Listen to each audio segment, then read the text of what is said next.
This book was loaned to me by some very special friends, and I am excited to read it to you today for preschool. It's called Just Being Audrey by Margaret Cardillo, illustrated by Julia Denos. And thank you, Lola and Nora, for letting me borrow this book. I'm excited to read it to you today.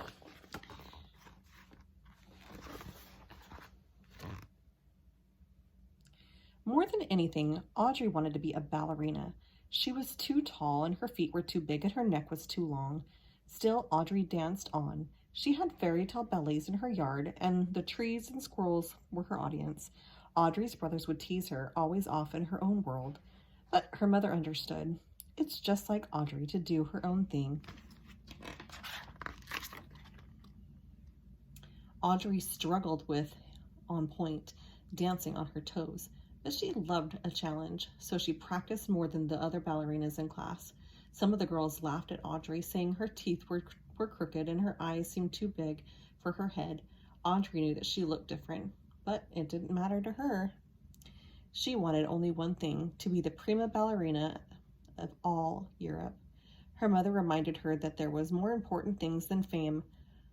Others matter more than you, dear, she said. You must always other matter more than you, dear, she said. You must always be kind. When Audrey was 10 years old, World War II broke out in Europe. Her family fled to Holland, but the Nazi troops marched into the country and right up to the Hepburn's front door. Although her mother was a baroness, Audrey's childhood was turning out to be anything but noble. Her family of 40 other people hid in a small house in the country. There was no heat and little food. Supplies were quickly running out and people were starting to feel desperate. Despite everything, Audrey continued to dance. She took the children into the dining room to practice ballet routines. The dancers held performances to raise money for resistance troops. The audience could not clap for fear of being found, but the smiles on their faces told Audrey all she needed to know.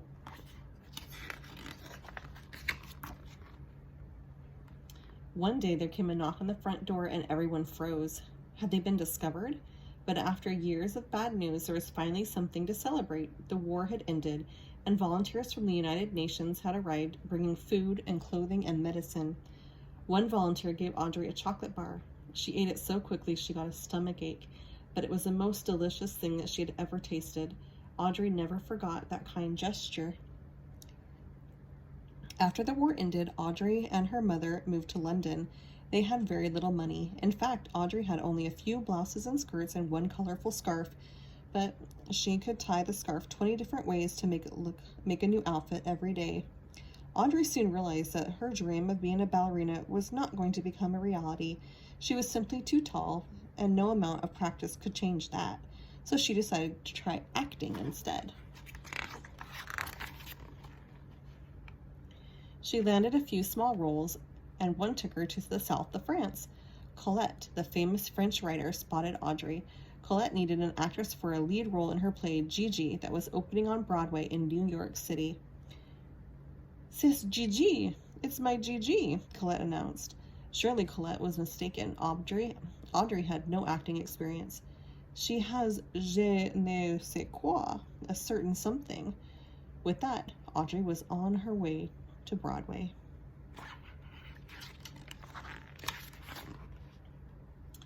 New York was very different from the countryside, but Audrey rehearsed so much that she hardly noticed. To make up for her inexperience, she worked harder than everyone else.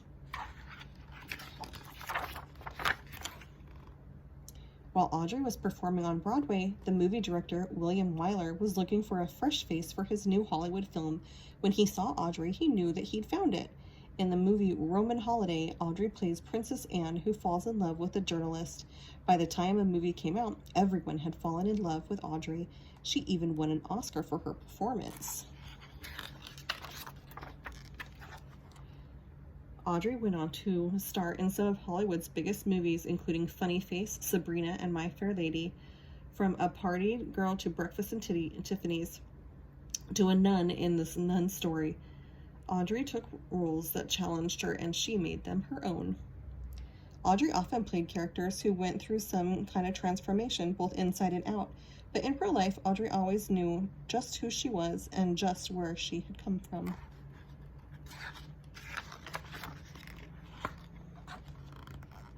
Audrey had become more than an actress. She was an inspiration. While most Hollywood starlets wore curvy and glamorous outfits, Audrey would only be herself. She was always slender and wore her hair short, and her clothes were simple but elegant. It was such a different style that got its own name, the Audrey look.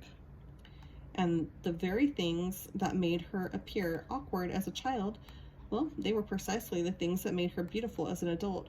From Los Angeles to New York, Paris to Tokyo, there were imitations of her walking about town. Everyone wanted to be just like Audrey.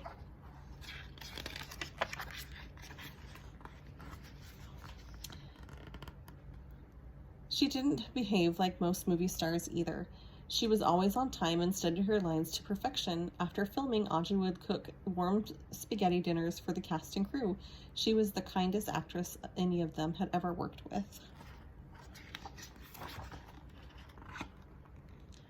Audrey starred in more than 24 movies, but her dream role was being a mother. She spent her days with her sons, Sean and Luca, and tended to her garden in the afternoons. She had never been happier.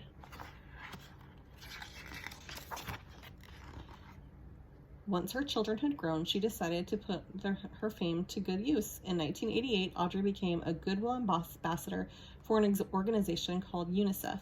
It was the same organization that had helped her as a child during the war. Audrey traveled all over the world, bringing aid to children in need. Like with flowers, she said, it's the same with children. With a little help, they can survive, and they can stand up and live another day.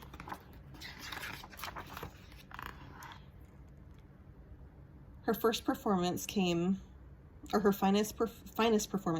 1989. Audrey spoke to Congress to ask for help for all of the children that she had met during her travels. I am here today to speak for children who cannot speak for themselves, she said. Every child has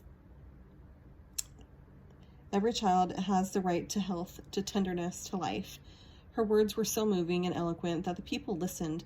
Funding for UNICEF doubled, and she inspired fellow actors to join the movement. For her efforts, Audrey was awarded the Presidential Medal of Freedom in 1992, one of the highest honors a person can receive.